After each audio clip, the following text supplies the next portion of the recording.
Astrology was never meant to predict the future because the future is being created now and it's malleable. Nothing is set in stone.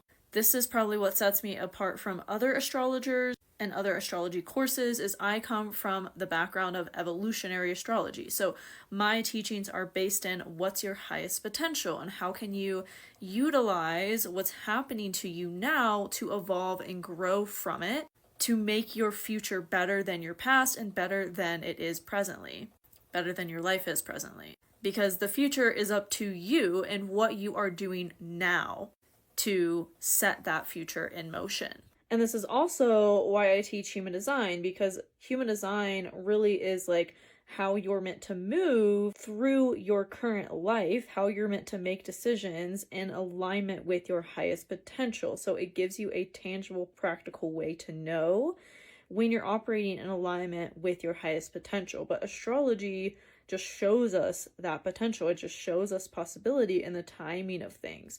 But where human design comes in is like, this is how you're meant to move forward in your life aligned with what is meant for you. I love using astrology as a reverse engineering tool to see what was going on for me and going on for celebrities and other people like in the past, because it gives you a bigger picture of why you were experiencing certain themes and certain hardships at certain times. But it's not meant to be used the other way, like looking ahead, because there are many, many potentials of how that energy can show up for you based on your personal journey and your evolution and really your mindset, your belief, and your perspective when the time comes for that thing to happen, right? This is why I encourage you all to really learn astrology yourselves. It's not as hard as it seems. I've made it super duper easy with my astrology course and my ebooks and my classes and my membership to give you all the tools to have access to this knowledge, to apply it in your life and use it for yourself.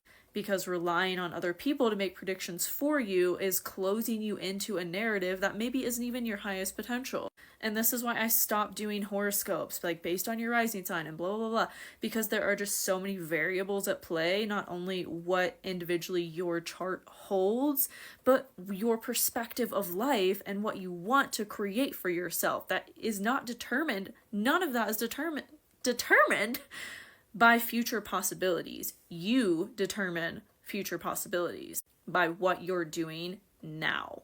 So as much as I would love to know if Britney Spears is going to be okay too, I'm not going to look at her chart in that way because I just don't believe that that holds any weight to it. There's too many variables, there's too many factors. But I can see certain potentials and possibilities and themes that she'll be experiencing, but how it actually shows up for her and what she does with it is ultimately up to her, which is something that nobody can predict and that nobody should predict.